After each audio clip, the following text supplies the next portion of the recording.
सुगस PC jewellers ने अपनी quarter three की डेट्स अनाउंस कर दी है, लेकिन वो कौन से पॉइंट्स हैं जो पिछले कुछ क्वार्टर्स में, स्पेशली पिछले 2 क्वार्टर में, जून 2025 और सितंबर 2025 में मिसिंग रहे हैं इस कंपनी में, जिनकी जरूरत रहेगी अगर आप इसमें लॉन्ग टर्म के लिए जाना चाह रहे हो और आपको कुछ बड़ा चाहिए इसके अंदर। उन सभी चीजों को इवैल्यूएट करेंगे। आगे जाने से पहले सब्सक्राइब जरूर कर देना। वीडियो में अगर किसी भी पॉइंट पर आपको लगे कि ये चैनल सब्सक्राइब करने लायक है तो ISM 7 सर्टिफाइड। शुरू करते हैं पीसी ज्वेलर्स।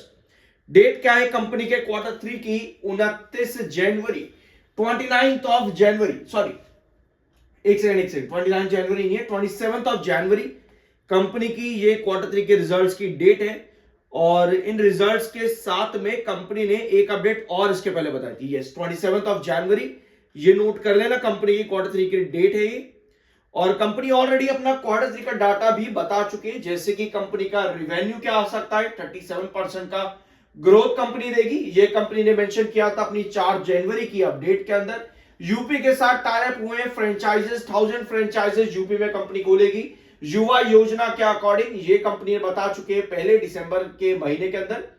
और डेट कंपनी ने कितना कम किया है सितंबर 2024 के बाद से, 68% के आसपास का, वो भी कंपनी ने बताया। लेकिन जरूरी ये है कि 27 जनवरी को कंपनी के रिजल्ट्स हैं और कंपनी का प्री डाटा बताता है कि 37% का कंपनी का रिवेन्यू ग्रोथ आएगा। यही चीज है जो हमें पलटनी है अगर आप इसमें लॉन्ग टर्म में जाना चाहते हो। मैंने आप लोगों के साथ कई बार ये पॉइंट डिस्कस किया है, अगर आप रेगुलर हो तो आपको मालूम होगा, बट चिंता मत करो अगर आप नए आए हो, अभी इसको यहां पर समझेंगे वीडियो के आखिर में। लेकिन उसके पहले आप इधर आओ। ये है कंपनी के होल्डिंग पैटर्न, सितंबर तक का है। अभी आपका नया होल्डिंग पैटर्न नहीं आया है। आपको यहां पर दिख रहा है कि प्रमोटर की होल्डिंग सितंबर में उतनी ही थी और 2 बार चेंज आया था सितंबर के महीने में। पहला तो एफआईएस की 7.4% हुई थी जुलाई से लेकर के सितंबर के महीने में, 6.3 से 7.4। फिर सितंबर के ही महीने में आपके एफआईएस की 7.4 से 6.5 की होल्डिंग आई थी। यानी कि एफआईएस सितंबर के महीने में सेलिंग करी है। यानी जुलाई से लेकर के सितंबर 18 तक तो बाइंग करी, उसके बाद 18 सितंबर से लेकर के 30 सितंबर के बीच में आपके एफआईएस ने सेलिंग भी करी थी। ठीक है, ये बात मैं आपको पहले ही बता चुका हूं। और अब यहां पर जो होल्डिंग पैटर्न आ सकता है, पॉसिबली हमें डीआईएस में म्यूचुअल फंड्स की होल्डिंग बढ़ती देखने को मिल सकती है। 8.2% आपके पास डीआईएस है, म्यूचुअल फंड्स के पास 0.11% की होल्डिंग है। क्योंकि दिसंबर के महीने में म्यूचुअल फंड से खरीदारी करी है, सेलर्स नहीं आए हैं, तो ऐसे में 0.11% से म्यूचुअल फंड इंक्रीज हो सकते हैं। बैंक्स यूजुअली लेंडर्स ही होते हैं जिनको कंपनी ने या तो पैसा देना है या कुछ ना कुछ कंपनी का मामला चल रहा है, तो बस वही है। और यस बैंक लिमिटेड से रिलेटेड जितने भी पुराने मैटर्स थे जिसकी वजह से कंपनी डीआरटी, यानी कि डीआरटी भी उसको आप कह सकते हो, उसके अंडर कंपनी की प्रोसीडिंग्स थी, वो सब चीजें मैं ऑलरेडी कवर कर चुका हूं पहले के वीडियोस के अंदर। एक बार ये वाला पॉइंट ध्यान से सुनना, ये आज से लगभग 1.5-2 महीने पुराना वीडियो है ये। इस छोटे से क्लिप को ध्यान से सुनना। अभी की जो पोजीशन मुझे नजर आ रही है यहां पर, जो वो यही बताती है कि शायद 4 महीने तक इन 3 लेवल्स के बीच में स्टॉक चलता देखने को मिले, यानी कि कंसोलिडेशन रेंज के अंदर। और ये कंसोलिडेशन रेंज में टारगेट्स भी बड़े बड़े दिख रहे हैं, तो ये अभी की पॉसिबल। ठीक है, सो इस वीडियो में हमने डिस्कस किया था आज से 1.5 महीने पहले कि स्टॉक में एक रेंज है। और ये रेंज क्यों है, इसके पीछे आते 3 रेशियोज टोटल। पहला है पी, पीबी और ईपीएस। ठीक है, ये 3 चीजें हमने डिस्कस करी थी कि इन 3 पॉइंट्स के अकॉर्डिंग, इन 3 रेशियोज के अकॉर्डिंग कंपनी को अपना ग्रोथ इंप्रूव करना पड़ेगा, जो कि पिछले 2 क्वार्टर में नहीं आया है। कंपनी बताती है कि 37% का ग्रोथ इस बार हम देंगे। अब इस 37% से कंपनी को कितना फायदा या फायदा नहीं है उसके ऊपर डिपेंड करेगा कि 1260 जो आपको यहां पर एक इंपॉर्टेंट रिस्ट्रिक्शन नजर आ रहा है, या फिर 1140, या फिर आपका 8.60 जो इस लाइन के पीछे छिप गया है। जरूर देखना ये वाला वीडियो, बहुत कुछ सीखने को यहां पर समझने को भी आपको मिल जाएगा। इस रेंज के बीच में क्या रहेगा आने वाले 3 महीने और, क्योंकि अगर दिसंबर में कंपनी वो इंप्रूवमेंट नहीं लेकर के आती जो कंपनी ने आज से 1 साल पहले के अंदर दिया है, तो स्टिल हमको वेट करना पड़ सकता है इसी रेंज के अंदर, जो कि बहुत बड़ी रेंज है।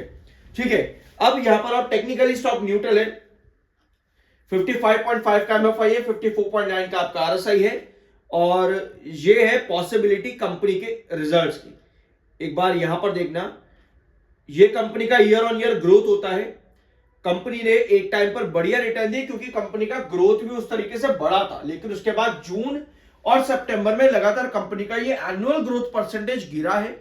अब कंपनी बता रही है कि हम रेवेन्यू में 37% का एनुअल ग्रोथ लेकर के आएंगे, जो कि एक्चुअली सितंबर से बहुत कम है। सितंबर से ये एनुअल ग्रोथ काफी कम है, तो इस वजह से पॉसिबिलिटी ये निकल करके आती है कि शायद कंपनी में अभी भी हमको कुछ बड़ा देखने को ना मिले, यानी कि दिसंबर के बाद मार्च का भी हमको वेट करना पड़ सकता है, जहां पर हमको 37% के ऊपर का ग्रोथ चाहिए होगा। अल्टीमेटली आपके रिवेन्यूज भले ही इंक्रीज होते हैं, मेजर जो आपका इंपैक्ट होता है वो मार्जिन से होता है और आपके ग्रोथ परसेंटेज, कंपनी कैसा ग्रो कर रही है। क्योंकि रिवेन्यू तो अगर आपके स्टीप भी चल रहे हैं, अगर कंपनी के पिछले साल के रिवेन्यूज अभी के रिवेन्यू से बड़े हैं, तो कंपनी का वो ग्रोथ अल्टीमेटली नीचे रहेगा। तो जब बात आती है लॉन्ग टर्म की, तो आपको एनुअल बेसिस पर देखना होता है कि कंपनी कैसा काम कर रही है। आई बिलीव कि ये पॉइंट आपको यहां पर समझ में आ चुका होगा। अगर आप पहली बार आए हो, नेट प्रॉफिट ये है कंपनी का ग्रोथ 17% का, जो कि पिछले 2 क्वार्टर के अंदर सितंबर में तो इंक्रीज हुआ था जून के कंपैरिजन में, बट पिछले 3-4 कुछ क्वार्टर अगर आप कंपनी को उठा करके देखोगे तो कंपनी का एनुअल प्रॉफिट ग्रोथ परसेंटेज भी बहुत नीचे है। तो यहां भी कंपनी को इंप्रूवमेंट लेकर के आनी पड़ेगी 17% के ऊपर का। अपार्ट फ्रॉम दिस, इसका मतलब यह है कि कंपनी का जो पी है वो अपने ईपीएस से थोड़ा सा ज्यादा है। भले ही पी इस समय 12.404 का दिख रहा है और प्राइस टू बुक रेशियो भी कंपनी का नीचे, इसका मतलब यह कि कंपनी का ईपीएस उसके भी नीचे। यानी कंपनी को ईपीएस बढ़ाने के लिए क्या करना पड़ेगा, कंपनी को ग्रो करना पड़ेगा, वही जो अभी हमने यहां पर डिस्कस भी किया है। यह है वीडियो के अंदर आज के दिन पीसी ज्वेलर्स के। देखते हैं इस बार कंपनी 37% तो कंपनी बता चुकी है, बाकी प्रॉफिट ग्रोथ में कंपनी कैसा काम करती है वहां भी बहुत चीजें मैटर करती हैं। आई होप कि इस वीडियो में आपको कुछ नया जानने और सीखने को मिला होगा। सब्सक्राइब जरूर कर देना। I am NISM 7 certified.